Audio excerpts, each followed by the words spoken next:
dismissed every accomplishment I've made. You've talked about my father.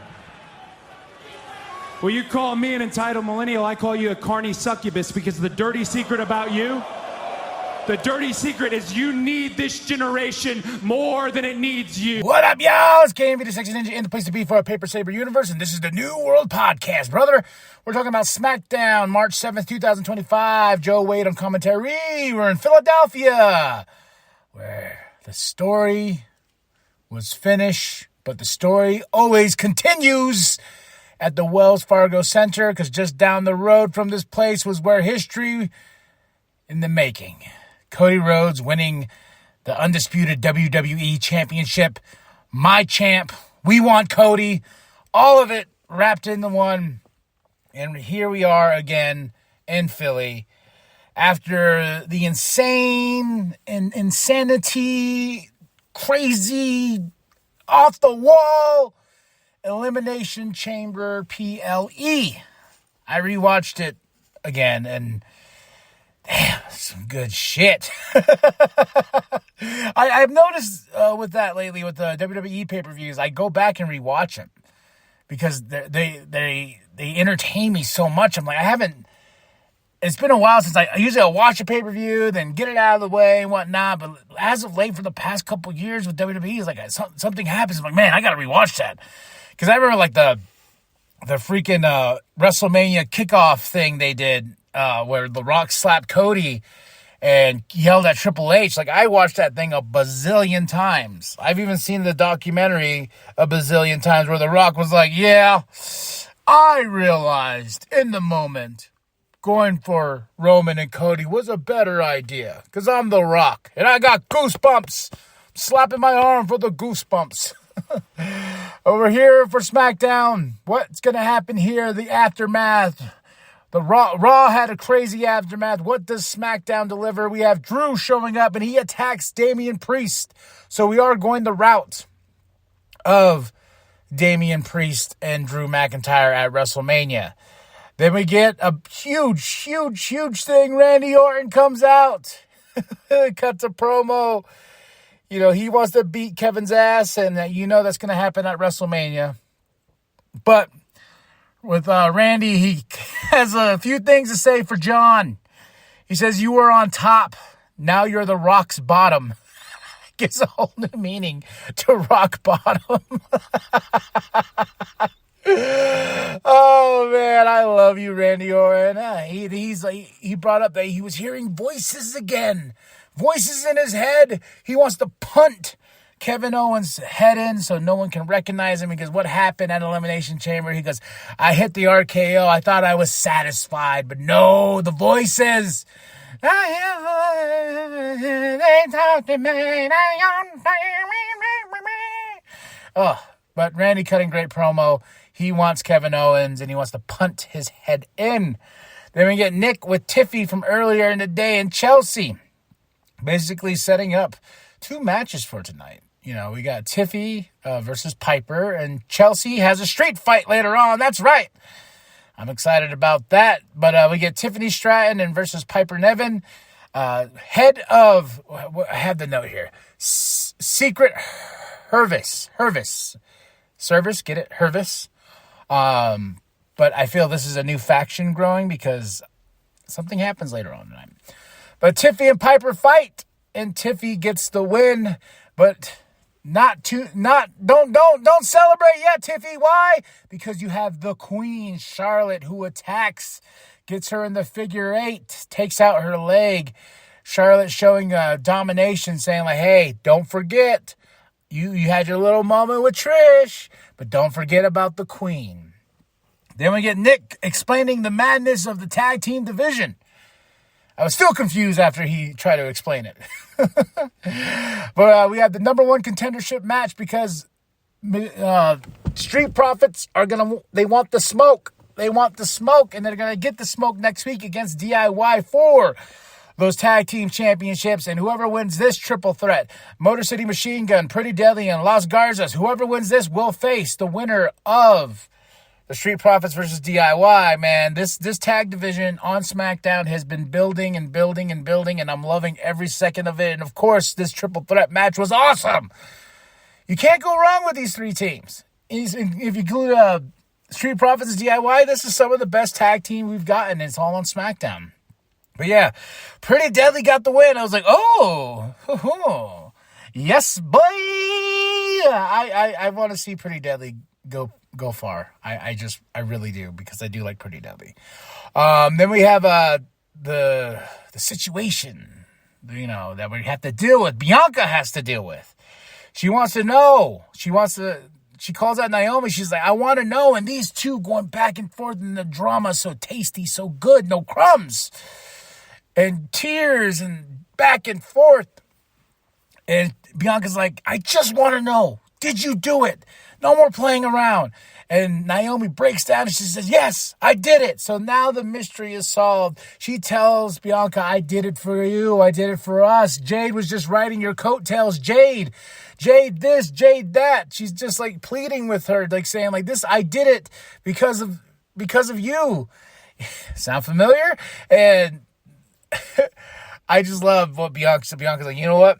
This is unforgivable. What you did, what you've done. I'm done with you. I'm done with our friendship. We were sisters. Now we're enemies. And as Bianca's walking away, Naomi's on that mic. She's selling it. She's going on and on and on.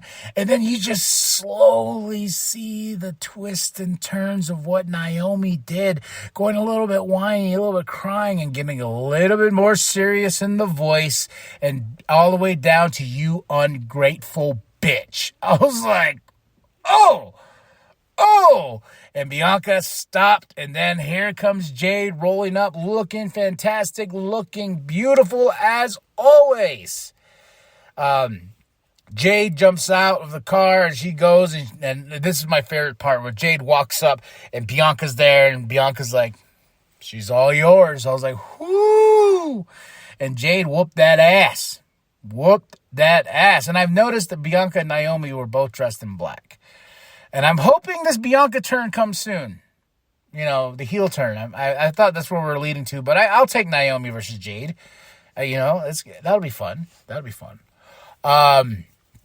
Then next up we have Drew with Byron. He's like, hey, Damian Priest cost me WrestleMania. Damian Priest, his excuses. And Drew says, what I did to him doesn't matter. I got a match tonight with Big Jim.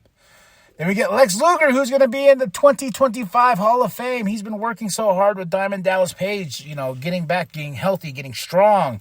I've been doing a little bit of DDP yoga, too, trying to get my, bathing suit seasons around the corner, folks. I'm going to try to look as good. It's Otis. But, yeah, Lex Luger, congratulations. We get Byron with Charlotte and asking, why'd you attack? She goes, I'm showing I'm dominant. I'm the queen. God damn it. I am the one that this division needs to fear. And here goes B-Fab all of a sudden. I was like, oh, hey, B-Fab. And sets up a match between these two next week. And I'm like, I'm very interested in this. I'm very interested to see how Charlotte works with B-Fab. I really am. And I'm kind of excited to see that matchup. And Charlotte, giving her wisdom to B-Fab, even though Charlotte's being a heel right now. They're going to work closely together. Then we get Braun versus Solo. I love Solo Sikoa. And the fact they don't call him the Bloodline anymore is kind of interesting, but it's understandable too. It's like, all right, we're washing that, and it's done, it's over. We move on, because the Bloodline storyline was, just it took a good 2-3 years of my time, but I loved every minute of it, and I love Solo, I love Jacob, I love Tama Tonga, nothing but the best. But of course, this ends in a DQ because Tama Tonga comes out, hits Braun, calls a DQ, and Braun's pissed because Solo cost Braun, his moment to get into the Elimination Chamber. Solo did that. And then we get Braun and Jacob Fatu looking at each other. Two monsters. A monster movie. And I hope we get another great package with these two facing each other like Bronson Reed and Braun Strowman got. There are too many Brauns here. Well, yeah, I was like, oh man, I love Jacob Fatu, and I cannot wait to get my shirt. It was very hard to pick, but I wanted all gas, no brakes. That's the shirt I got. I got my Cody shirts too, and I got my Your Tribal Chief sweater coming, man. WWE is taking over my life. Then we got Byron. He's with LA Knight. Yeah. He has a huge one tonight. Huge match for the United States Championship against Shinsuke Nakamura. I missed that. Where is he? Was it Boogs? But yeah, he has a big match tonight. Then we get Chelsea backstage. She's Piper, like, what did you do? And I just love Piper just selling, and Chelsea hits her, and she's like, But here comes Zelina Vega, and she says, hey, whoever wins tonight, I'm going after that United States Championship. Then we get to our street fight, and Chelsea, dressed like the great Cactus Jack, Chick Foley, bang, bang, bang, bang. Oh, loved it. And Meechin came out wearing a Philadelphia Eagles jersey, and these two have a really fun match with each other. A couple hiccups here and there. I think what I really liked about the table spot was the table collapsed on the other side a little bit, but it caught on the rope, so it didn't fully go down. But I like the fact that Meechin, instead of being like, oh God, I gotta go fix it, she looks at it and goes, it happens. But still a great table spot. And I did not expect this. This is why I'm talking about this faction from starting the show. Elba Fire helps Chelsea retain the championship. Oh, and B-Fab came out there and took out Piper. And Elba Fire, I really like this. Secret Hervis. That's going to be a lot to remember, but she's building her own little faction that are pledging allegiance to Chelsea, rightfully so, because I put my hand on my heart and I pledge allegiance to the United States champion, Chelsea Green. But Elba Fire is part of that group now with Piper. I like it. Secret Hervis. We got Legado del Fantasma backstage. He's mad at them. He's like, And Andrade kind of speaks in the ears of one and says, hey, you don't need to be treated like that. Just letting you know. Now let's get to the part where I was on the edge of my seat the whole time, hearing my champion, my hero. This man means everything. Cody Rhodes, banged up eye. He had a little thing in his ear, and I think it's because of the busted eardrum and whatnot. But he came out looking great, proudly owning that black eye. And, man, he's going on John Cena. He says he gave up. But what I love is he tells him, he goes, John, you told me that this championship gets heavier and heavier. You told me that at WrestleMania. I remember. And he goes, look, here I am. This ain't heavy at all. I'm still holding it above my head. And I'm just like, yes. And he's going on. It's a very passionate promo. And he says, John, if you want some, come get some. I was like, flipping it on John. I cannot wait to hear from John Cena. He got booed when Randy mentioned his name. He got booed here. But, man, a fired up Cody Rhodes is what I want. And I text my brother out immediately. I was like, yo, man, this is why he's my champ. It's why my wall is full of Cody Rhodes figures. Oh, man. But, yeah, great promo from Cody Rhodes. It's just, that was great. Owning it. And I rewatched that moment. Hey, Rock, go fuck yourself. That crowd, woo, heard around the world, man. Heard around the world. I want that as a shirt with the American Nightmare logo on the back. I really do. Then we have Nick with Mello and Miz. Mello don't Miz or something like that? I don't know. This is stupid. But Randy shows up, and Mello tries to clown Randy. He's like, and this guy's over here playing Fortnite, and he's like, excuse me, I was playing Elden Ring. I was like, God bless you. But Randy's going to have, I think he's going to have a match with Mello. I kind of was like, oh, guy, that I was playing Elden Ring line got me. Now, Drew versus Jimmy. Drew gets the win over Big Jim. Yeah, that rhymed. And Damian Priest comes out, kicks Drew in the head, fights him, beats him down, and then pulling him apart. And he says, "You should have left me dead. Now I'm going to kill you." So we're going to build that feud. I don't know how I feel about it, but we'll see. They'll put on the banger. We get a Shinsuke promo, then we go to Bryan with DIY, and they're doing that stupid moment of silence thing. Really don't care for that. But we got LA Knight versus Shinsuke, and man, Shinsuke Nakamura has such an amazing entrance. I wish they shed a little bit more light on him when he was coming out, but he looked great. Fun match. The ref got missed, and I was like, oh no, what's going to happen? What's going to happen? So, and it was awesome. LA Knight is now the new United States champion. I'm very happy for LA Knight. Yeah. I'm very happy for LA Knight. No, nothing against Shinsuke. They really haven't been using him, and I'm kind of sad about that. I was really hoping that this United States Championship run was going to be a little bit different than before, but it wasn't. So I'm just hoping nothing but the best for Shinsuke. He's probably going to go away for a bit, but LA Knight's going to hold that United States champion, and I will pledge allegiance to my United States champion, LA Knight, and Chelsea. There we go. That was SmackDown, March 7th, 2025 in Philly at the Wells Fargo Center. And next week, they're going to be in Spain. Yeah, they're going to be in Spain. And we got WrestleMania April 19th and 20th. So life is good. And there was a poster I kept looking at in Nick's office. Friday, June 25th, Bruno Sammartino versus Stan Hansen. Crazy feuds back in the day. I love me some Bruno Sammartino. I love that era of wrestling too. And then Muhammad Ali versus Inoki. Big famous match from back in the day. And I was like, you know what? I might go revisit that. Or go revisit the cage match between Bruno Sammartino and Stan Hansen, man. And Stan almost killed Bruno. And there's a really cool interview. I went down the rabbit hole after doing that. So...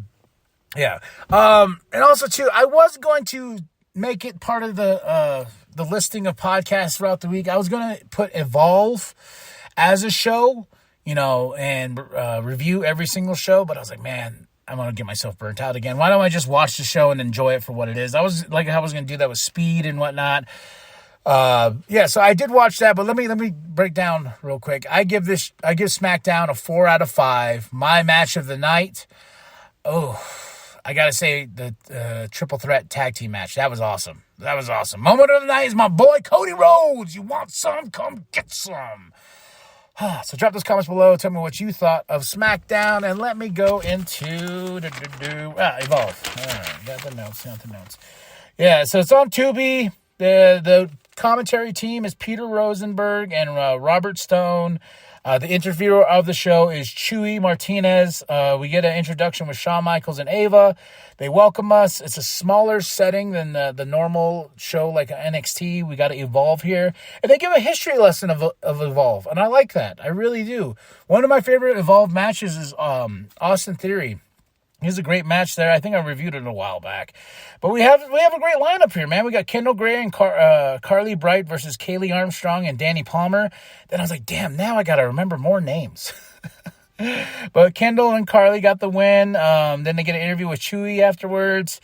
Like I said, we get the history, and then we get introductions to the teams, like who's going to face each other. This is because there's the trios match. Tonight it's going to be Sean Legacy, Jack Cartwheel, and Cappuccino Jones. That's a real name. Versus Brad Baylor, Jackson Drake, and Ricky Smokes. We already have a Ricky Saints. We don't need a Ricky Smokes. Just putting that out there. But Brad, Jackson, and Ricky, they are team swipe right. Dumb. They cut a promo and they're like, yeah, we'll take your mom and all this. I don't know. But these guys are part of the ID program. This is an ID showcase. If you don't know what ID is, WWE has partnered with a lot of indies, promotions and stuff like that, which is great for the business, where they can find more talent and bring them up to the main roster. And the whole point of Evolve is to see who's going to evolve to be the next WWE superstar. So the show is really fun. It's only 40-something minutes. Tubi's commercials are not annoying. So then we got Luca Crucifino saying Tony runs NXT, but I'm going to run Evolve. And I was like, oh, wonder how Wonder how Mr. Tony's going to feel about that. But he did just lose his championship, so, I don't think he's in the best of shape right now. We got Keanu Carver versus Trill London. I put here for Trill, dress better. You just look like a guy that just jumped in the ring in street clothes. Just dress better. Find a new way. But this Keanu Carver guy, ooh, them eyes, them killer eyes. This dude is a beast. I want to be able to look after Keanu Carver, man. Like, that dude. Then we got the main event, Shawn Legacy, Jack Cartwheel, Cappuccino Jones versus Brad Baylor, Jackson Drake, Ricky Smokes. I heard a lot about this match before I even watched the show and sat down. Awesome, man. Like, there's a lot of talent that's going to be being filtered through this Evolve show, and I'm going to watch it every week, and we'll just talk about it on SmackDown just to make it easier for me instead of having another show out there. So, all right, y'all. Evolve. Go check it out. It's on Tubi. It's free. I had to just sign in with my Gmail account, and that was it. And there's a shit ton of movies on there. Also, there's a bunch of old NXT episodes on Tubi, and I'm so happy that WWE has launched YouTube channels as well for their content. WCW just launched a WCW channel, which is awesome. So a lot of stuff to go back and look at. So like and subscribe, share with your grandma, share with the bum down at Walmart. I am KMB the Sexy Ninja, and remember that the New World Podcast The same. John Cena, clearly you want some. Come and get some.